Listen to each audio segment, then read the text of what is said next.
Selamat datang di Kisah Purnama, kisah inspiratif penuh makna.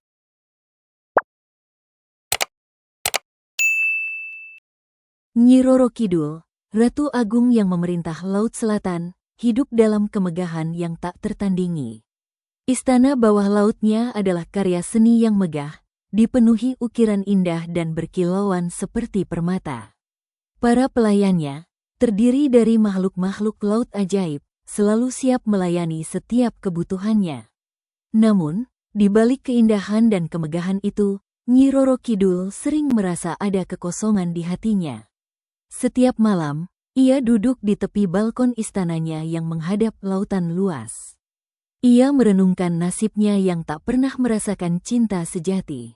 Sebagai seorang ratu, banyak yang memujanya, tetapi ia tahu bahwa penghormatan yang diterimanya datang dari rasa takut dan kekaguman terhadap kekuasaannya, bukan dari ketulusan hati.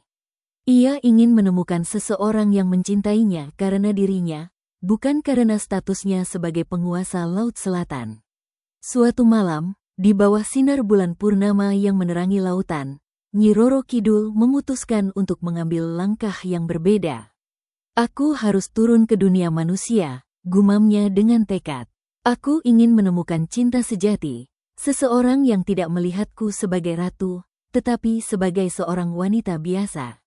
Ia memanggil salah satu pelayannya, seorang penasehat setia bernama Nyai Laras, untuk memberitahukan rencananya. Awalnya, Nyai Laras merasa ragu dan khawatir akan keselamatan sang ratu. Namun, melihat tekad kuat Nyi Roro Kidul, ia akhirnya mendukung keputusan itu. Dengan bantuan Nyai Laras, Nyi Roro Kidul menyusun rencana untuk menyamar sebagai wanita desa biasa. Ia memilih nama, Sri, dan memutuskan untuk tinggal di sebuah desa kecil di tepi pantai. Di sana, pikirnya, kehidupan sederhana akan mengajariku arti cinta sejati. Dengan semangat baru, ia meninggalkan istana megahnya, meninggalkan kekuasaannya untuk sementara, dan memulai perjalanan mencari cinta yang selama ini dirindukannya.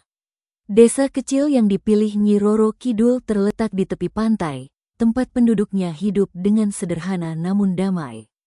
Rumah-rumah kayu berbaris rapi di sepanjang jalan yang berdebu, dihiasi oleh pohon-pohon kelapa yang melambai lembut tertiup angin laut.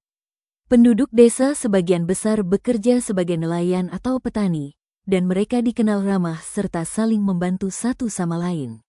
Sebagai Sri, ia mengenakan pakaian sederhana, kain batik dan kebaya putih polos. Ia tinggal di sebuah gubuk kecil yang disewa dari seorang janda tua. Kehadirannya segera menarik perhatian penduduk desa, terutama karena kecantikan dan keramahannya. Namun, Sri berusaha tetap rendah hati dan tidak mencolok. Setiap pagi, ia berjalan ke pasar untuk membeli kebutuhan sehari-hari, menyapa penduduk desa dengan senyuman yang tulus. Ia juga mulai membantu para nelayan, memberikan mereka makanan atau sekadar mendengarkan keluhan mereka tentang hasil tangkapan yang kadang mengecewakan. Anak-anak desa menyukai Sri karena ia sering mengajari mereka lagu-lagu sederhana atau bercerita tentang keindahan lautan. Kehidupan di desa itu memberikan Nyi Roro Kidul pengalaman baru yang sangat berbeda dari kehidupannya sebagai ratu. Namun, meskipun ia merasa bahagia dengan kehidupan baru ini, Sri tetap waspada. Ia tahu bahwa ia harus menjaga rahasianya dengan baik. Ia ingin penduduk desa mengenalnya sebagai seorang wanita biasa, bukan sebagai sosok mistis yang legendaris. Dalam hatinya, Sri berharap dapat menemukan seseorang yang tulus mencintainya tanpa mengetahui siapa dia sebenarnya. Suatu sore yang tenang, Sri sedang berjalan di sepanjang pantai sambil mengumpulkan kerang-kerang kecil untuk dijadikan hiasan.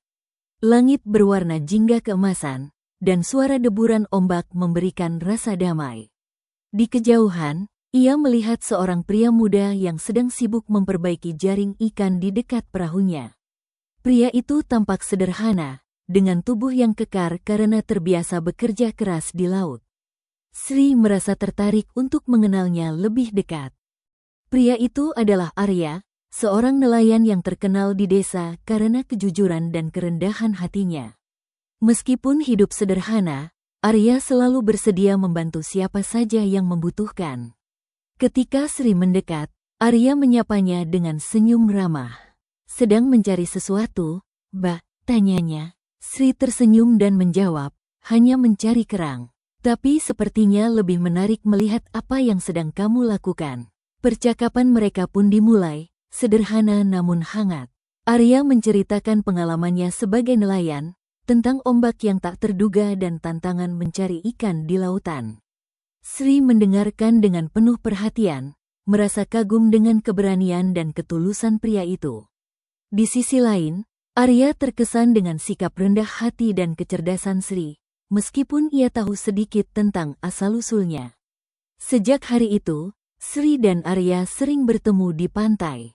Mereka berbincang, saling berbagi cerita, dan semakin mengenal satu sama lain.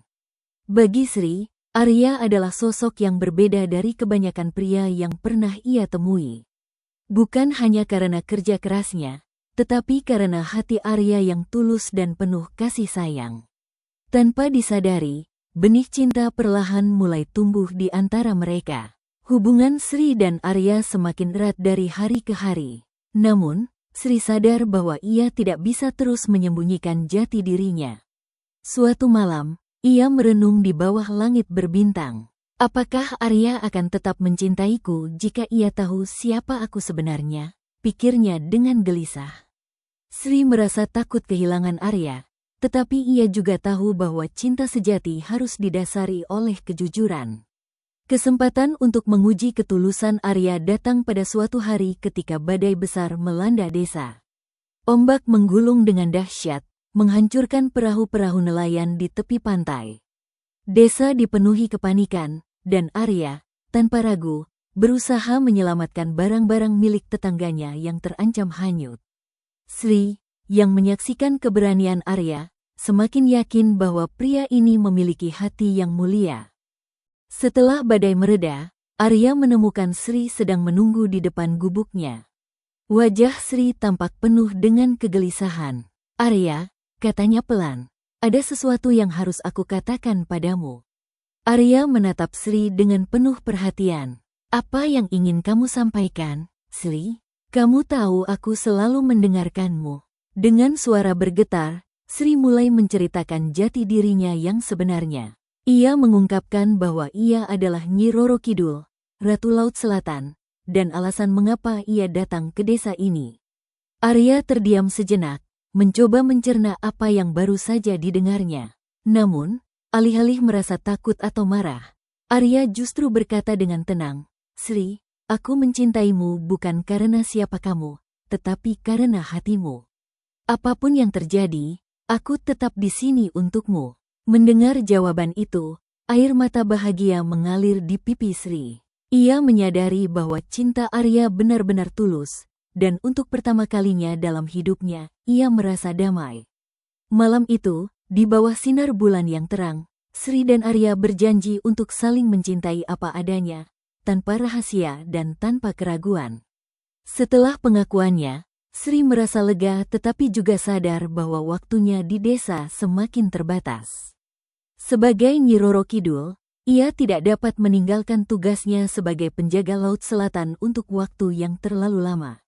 Meski hatinya berat, ia tahu bahwa keputusan harus diambil demi menjaga keseimbangan alam semesta yang menjadi tanggung jawabnya. Suatu pagi yang cerah, di pantai tempat mereka sering bertemu, Sri menatap Arya dengan tatapan penuh kasih. "Arya, aku harus kembali ke tempat asalku.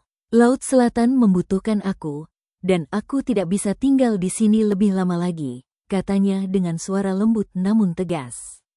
Arya terkejut mendengar ucapan itu, tetapi ia tidak ingin menghalangi Sri. Dengan mata yang sedikit berkaca-kaca, ia berkata, "Aku mengerti, Sri. Kamu memiliki tanggung jawab yang besar. Tapi aku ingin kamu tahu bahwa di sini, aku akan selalu mengenangmu dengan cinta dan rasa hormat." Sri tersenyum dan menggenggam tangan Arya. "Cintamu adalah hadiah terindah yang pernah aku terima, Arya. Aku tidak akan pernah melupakanmu. Kamu telah memberiku sesuatu yang selama ini aku cari, kehangatan dan ketulusan hati." Ia menatap ke arah laut yang berkilauan di bawah sinar matahari, merasakan panggilan yang semakin kuat untuk kembali. Sebelum berpisah, Sri memberikan sebuah jimat kecil kepada Arya, sebuah cangkang kerang yang telah diberi mantra perlindungan. Simpan ini, Arya, selama kamu memilikinya, aku akan selalu melindungimu dari kejauhan, ucapnya. Arya menerima jimat itu dengan hati-hati, merasakan kehangatan di dalamnya. Dengan langkah pelan, Sri berjalan menuju air. Saat kakinya menyentuh ombak, tubuhnya mulai memancarkan cahaya hijau yang lembut. Arya menyaksikan dengan perasaan campur aduk antara kagum dan sedih. Dalam sekejap, Sri menghilang di tengah samudra, kembali ke istananya di Laut Selatan. Meski mereka kini terpisah oleh dunia yang berbeda, cinta mereka tetap abadi. Arya menjalani hidupnya dengan penuh semangat, terinspirasi oleh keberanian dan ketulusan Sri. Sementara itu, Nyi Roro Kidul kembali menjalankan tugasnya sebagai ratu, tetapi hatinya kini lebih damai karena telah merasakan cinta sejati yang selama ini ia dambakan. Terima kasih telah menonton video ini hingga akhir.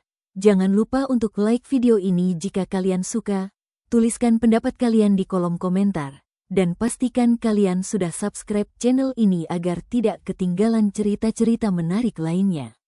Sampai jumpa di video selanjutnya. Kisah Purnama, kisah inspiratif penuh makna.